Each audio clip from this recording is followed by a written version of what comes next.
A police patrol, an empty parking lot, and me, just a nurse, exhausted after a night shift. They thought they could break me with their humiliation and power. But what started as their little game ended in a way they could never have imagined. Now, let's start from the beginning.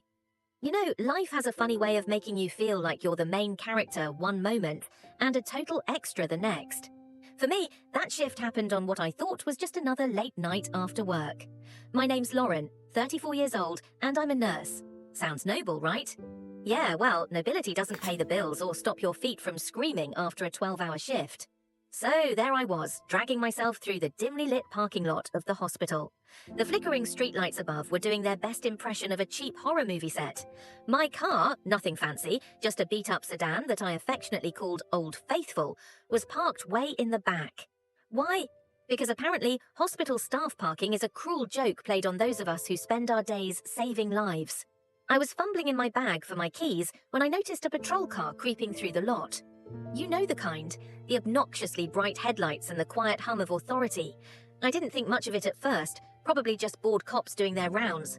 But then the car stopped, right behind me. "Excuse me, miss," came a voice as sharp as nails on a chalkboard. I turned around to see two officers stepping out.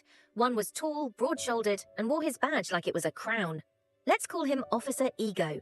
The other one, slightly younger with a face that screamed, "I don't want to be here," trailed behind him like a lost puppy. Can I help you?" I asked, trying to keep my voice steady. Inside, though, my heart was pounding like a drumline at halftime. Officer Ego flashed me a smirk that made my skin crawl. "Routine check. Got some ID on you?" His tone wasn't polite. It was that kind of fake friendly that makes you feel like you're already guilty of something. I blinked, confused. A routine check in a hospital parking lot. "Is there a problem with that?" he shot back, leaning against the side of the car like he had all the time in the world. His partner, let's call him Officer Reluctant, avoided eye contact, pretending to be interested in the ground. My gut told me this wasn't about a routine check. But what was I supposed to do? Say no and risk making it worse? Reluctantly, I reached into my bag and handed over my ID. Officer Ego took his sweet time examining it. "Lauren Williams, huh? Nurse? Working late saving lives, I bet." I nodded, trying to keep my composure. That's kind of the job. He let out a low chuckle, the kind that made my stomach twist. "Well, you're a real hero, aren't you? Bet you're tired. Mind if we take a look in your car?" "What?" I snapped, my voice finally breaking. "You've got to be kidding me." His smirk widened. "It's just a quick check. Nothing to worry about if you've got nothing to hide." That's when I realized this wasn't about safety or routine. This was about power, about him flexing his authority because he could. My blood boiled, but I bit my tongue. "I don't consent to any search," I said firmly, summoning every ounce of courage I had. "Oh, we're past the point of consent," he said, waving to Officer Reluctant. "Let's go." Reluctant shuffled forward, but stopped short, clearly uncomfortable. "Maybe we should just let her go," he muttered. Ego shot him a glare that could melt steel. "You want to tell the captain why we didn't follow protocol?" Reluctant hesitated, then reluctantly nodded. Meanwhile, I was standing there, completely stunned. Was this actually happening? Before I could say another word, Ego grabbed my arm, not roughly, but enough to make it clear I wasn't going anywhere. "We're taking you in for questioning. Suspicious behavior." "Suspicious behavior?" I repeated, incredulous. "I'm literally just trying to get to my car." Ego shrugged like it was no big deal. "Tell it to the judge." And just like that, I was in the back of the patrol car, staring at the bars on the windows as they pulled out of the parking lot. My brain was racing, heart pounding. Was this some kind of sick joke? Who were these guys? And more importantly, how the hell was I going to get out of this? The night was just getting started. You know how people say, it can't get any worse? Yeah, that's a lie. Because sitting in the back of a police car handcuffed while two officers exchanged smug glances definitely proved otherwise. The car ride was awkwardly silent at first, aside from the crackling of the police radio. Officer Ego, of course, had to break it. "So, Lauren," he started, glancing at me in the rearview mirror, "what's a nurse like you doing out here so late, sneaking around, up to no good?" I leaned forward as much as the cuffs would allow. "Coming back from a shift where I save lives. You know, the opposite of wasting people's time." Ego snorted. "Feisty one, uh-huh. Don't worry, sweetheart, we'll get this sorted out." His tone dripped with mock concern, and I could feel my blood boiling. Officer Reluctant, who was driving, finally spoke up, his voice quieter. "Maybe we should just..." Ego cut him off. Do I look like I need advice right now? The rest of the drive was silent, but not the comfortable kind. It was the type of silence where your mind runs wild, imagining every possible bad outcome. By the time we pulled up to the station, my nerves were shot. The station itself was eerily quiet, with only a few officers milling around. Ego led the way, his smug grin never fading. Reluctant trailed behind, looking like he'd rather be anywhere else. As they walked me into a small, dimly lit room, Ego turned to me with a flourish. "Welcome to your new home for the night. Hope you like the accommodations." "Are you serious right now?" I asked, my voice laced with disbelief. "You dragged me here for what? Standing in a parking lot?" Ego leaned against the doorframe, arms crossed. "Suspicious behavior," he said casually. "You don't seem to get how this works, do you?" "Oh, I get it," I shot back. "You're bored, and I'm the unlucky person who crossed your path." His grin faltered for a split second, but he recovered quickly. "Watch your tone. This could go a lot smoother for you."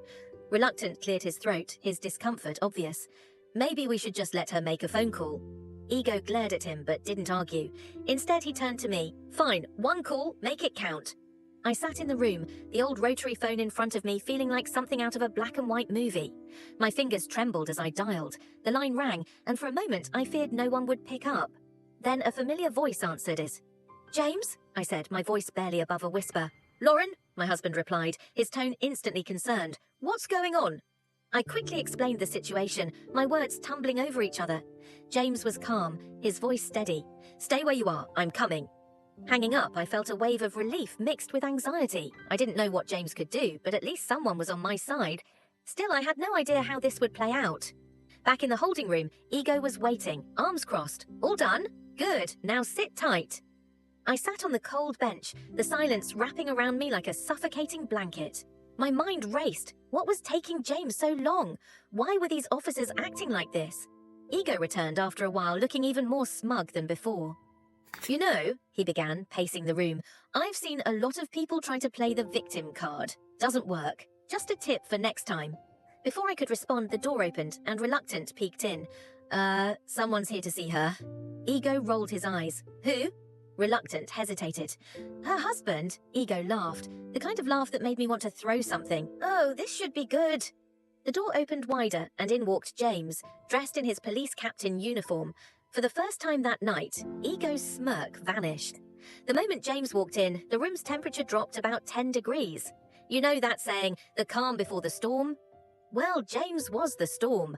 Tall, broad-shouldered and dressed in his captain's uniform, he looked like he meant business, and not the kind of business officer Ego was going to enjoy. Ego's face was priceless. His usual smug grin was nowhere to be seen. Instead, his eyes darted between James and me like a deer caught in headlights. Meanwhile, Officer Reluctant looked like he wanted to melt into the wall. "Lauren," James said, his voice steady but cold as ice. "Are you all right?" I nodded, trying to suppress a grin. "I'm fine, just a little tired of being treated like a criminal."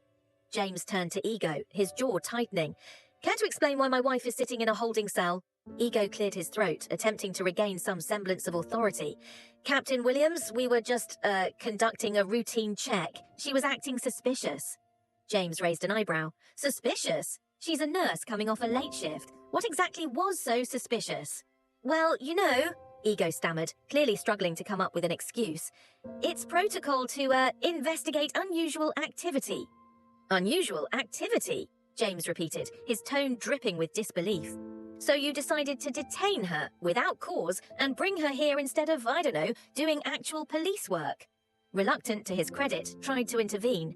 "Sir, I suggested we let her go, but your partner here decided to abuse his authority instead," James finished for him. He took a step closer to Ego, who visibly flinched. "Do you have any idea who you're dealing with?" Ego puffed up his chest, desperate to save face. "Look, Captain, we were just doing our job. It's not personal." James let out a sharp laugh. "Not personal? You harassed my wife, dragged her to this station, and locked her up for no reason. How is that not personal?" The tension in the room was suffocating. Ego was clearly out of his depth, and Reluctant looked like he was silently praying for the ground to swallow him whole. As for me, I was enjoying every second of it. Sure, the night had been a nightmare, but seeing James take them down a peg? Totally worth it. "Here's what's going to happen," James continued, his voice calm but deadly. "You're going to release her. Immediately. Then you're going to write a detailed report explaining why you thought this was appropriate behavior, and after that, you'll hand in your badge and gun. Ego's jaw dropped. My badge? Sir, that's not necessary. Oh, it is, James interrupted, his tone leaving no room for argument. You embarrassed yourself, this department, and everything that uniform stands for. If you think I'm letting this slide, you're sorely mistaken. Ego opened his mouth to protest, but James wasn't done. And if you try to argue, I'll personally make sure Internal Affairs gets every detail of this incident. Let's see how they feel about routine checks.